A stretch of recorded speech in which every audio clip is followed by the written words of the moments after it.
আজ ভোর ভোর উঠে না ভীষণ ভালো লাগছে। আজ উঠেছি খুব ভোরবেলা। তো উঠে প্রথমে এই যে চলে এসেছি একটু বাইরের দিকে প্রকৃতিটা দেখতে। ভোরের প্রকৃতিটা দেখলে না মন ভরে যায়। আর এই ভোরের হাওয়া গায়ে লাগলে কেমন যেন একটা অন্যরকম অনুভূতি হয়। শুভ সকাল বন্ধুরা, কেমন আছেন সবাই? আশা করছি সবাই খুব ভালো আছেন। এপিএসএস ব্লগের আরও একটি নতুন ভিডিওতে আপনাদের অনেক অনেক স্বাগত জানাচ্ছি। চলুন সকাল থেকে ভিডিওটা শুরু করেছি, আশা করছি আপনাদের খুব ভালো লাগবে। পুরো ভিডিওটা অবশ্যই ওয়াচ করুন। সকালবেলা উঠে কোথায় সূর্যোদয় দেখব, এ তো দেখছি আকাশ থেকে এখনও চাঁদ মামা উঁকি মারছে। তো চাঁদ দেখেই আজকের কিন্তু সকালবেলাটা শুরু হলো। তো যাই হোক বন্ধুরা, সকালবেলা প্রতিদিনকার মতো অনেক কাজ থাকে, তো সেই সব কাজে হাত দেব। আমাদের ছোটোবেলা থেকে বড় হওয়া পর্যন্ত কিন্তু একরকম কাজ থাকে, আর বড় হওয়ার পর বিয়ে হওয়ার পর কিন্তু আর একটা জগতে এসে আমরা পড়ি। তখন সেই জগতে মানিয়ে নেওয়ার চেষ্টা করি। তো সত্যি কথা বলতে কি, সংসারে সবাইকে নিয়ে চলা ভীষণ কঠিন, আর সবাইকে মন জুগিয়ে চলা কিন্তু একদম অসম্ভব ব্যাপার বললেই চলে। তবুও আমাদেরকে চেষ্টা করতে হয় যে সবাইয়ের সাথে মানিয়ে গুছিয়ে থাকার। তো একটা মানুষ সবাইয়ের কাছে ভালোও হতে পারে না, আবার একটা মানুষ একদম সবাইয়ের কাছে মানে খারাপও হয় না। তো একটা মানুষ আছে কি বলুন তো, সবাইয়ের কাছে খুব ভালো হওয়ার চেষ্টা করে যায় মাত্র, কিন্তু সে কখনো ভালো হতে পারে না। আবার একটা মানুষ আছে খুবই ভালো, কিন্তু কারোর কাছেই ভালো হতে পারে না। তো পৃথিবীতে কত রকমের মানুষ আছে, তাই না বলুন বন্ধুরা?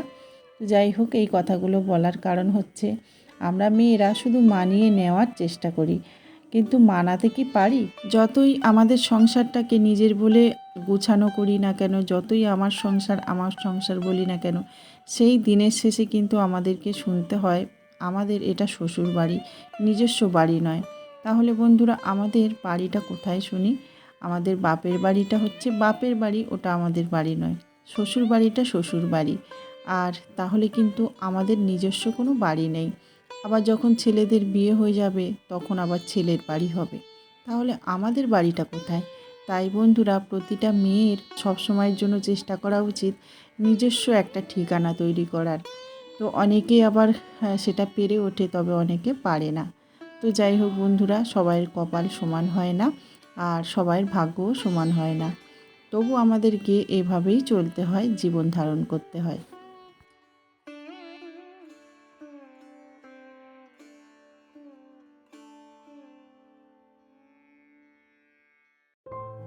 মেয়েরা মানিয়ে নিতে নিতে একসময় সে নিজেই ভুলে যায় সে কেমন ছিল, আর সে কেমন এখন আছে। তো এটাই হলো বাস্তব ব্যাপার, জানেন তো বন্ধুরা। মেয়েরা সত্যি একসময় মানিয়ে নিতে নিতে তার নিজের পরিচয়, নিজের পরিস্থিতি সব কিছু ভুলে যায়।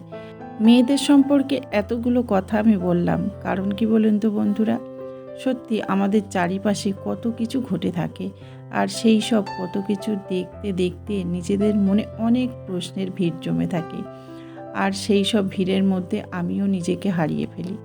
তো যাই হোক বন্ধুরা, অনেকটা কথা আমি বললাম। তো এখন এই যে ভোগ জলটা দিয়ে আর চলে এলাম। তো এখন আমি যাব বাজারে। ওই যে বললাম না, মেয়েরা মানিয়ে নিতে নিতে এক সময় নিজেও ভুলে যায়। তো আমার হয়েছে সেই অবস্থা। আগে কেমন ছিলাম আর এখন কেমন হয়েছি সেটাও আমি নিজেই চিন্তা করি।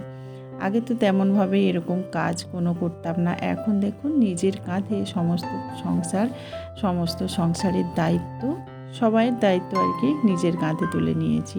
তো মেয়েরা সত্যি মানিয়ে নিতে নিতে নিজেই ভুলে যায় সে কেমন ছিল।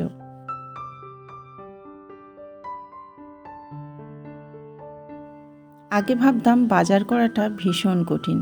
এখন বাজার করে করে এমন অবস্থা হয়েছে না, বাজারে এলেই যেন মনে হয় বাজারটা আমার নিজের একান্ত আপন জায়গা। তো যাই হোক, এদিকে দেখুন আমি একটু ভুট্টা কিনছিলাম, আর এই ভুট্টা দাদার কাছ থেকে কিছু ভুট্টার পাতা নিয়েছি। কারণ ওই ভুট্টা পাতা দিয়ে না খুব ভালো ভালো হাতের কাজ করা যায়।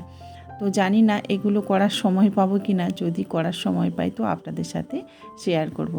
তো বাজার গুছিয়ে এই যে এখন বাড়িতে চলে এসেছি। কিন্তু এত কিছু বাজার করার পরে কি রান্না করেছি জানেন? এই যে দেখুন, সোয়াবিন দিয়ে ফুলকপির তরকারি। তো আমার না ভীষণ ভালো লাগে সোয়াবিন দিয়ে মানে ওই সবজির তরকারি করতে। কখনো কখনো সোয়াবিন দিয়ে পটল আলুর তরকারি করি, কখনো কখনো এরকমভাবে ফুলকপি দিয়ে তরকারি করি, কখনো কখনো অনেক রকম সবজি দিয়ে সোয়াবিন দিয়ে একটু ডালনা মতো করি।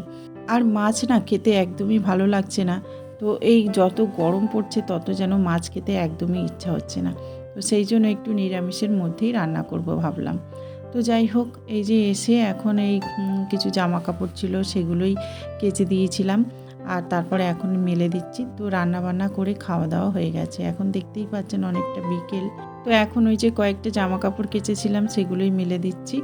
আর এই যে এই লাল সাদা শাড়িটা আমার ভীষণ পছন্দের, তো এটা একটু ময়লা হয়েছিল, সেই জন্য এটাকেও একটু কেচে ধুয়ে দিলাম।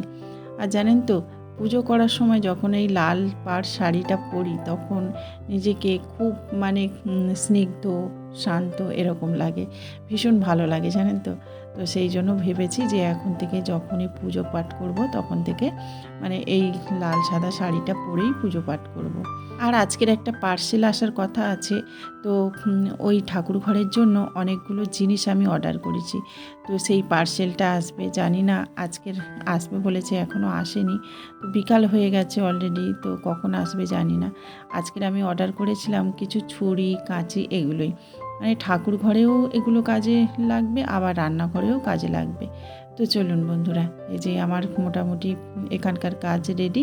আর সন্ধ্যের দিকে এখন জল দেবো গাছে, এখন জল দেব না। তো যত সন্ধে হবে তত কিন্তু গাছে জল দেওয়া ভালো। তো সেই জন্য মানে এখন আর দিইনি।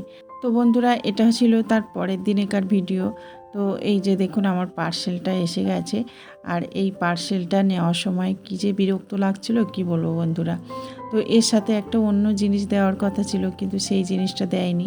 সরু বাক্স দেখেই আমি কিন্তু ভেবেছিলাম যে সেই জিনিসটা নেই। তো খোলার পর দেখছি যে সেই জিনিসটা নেই।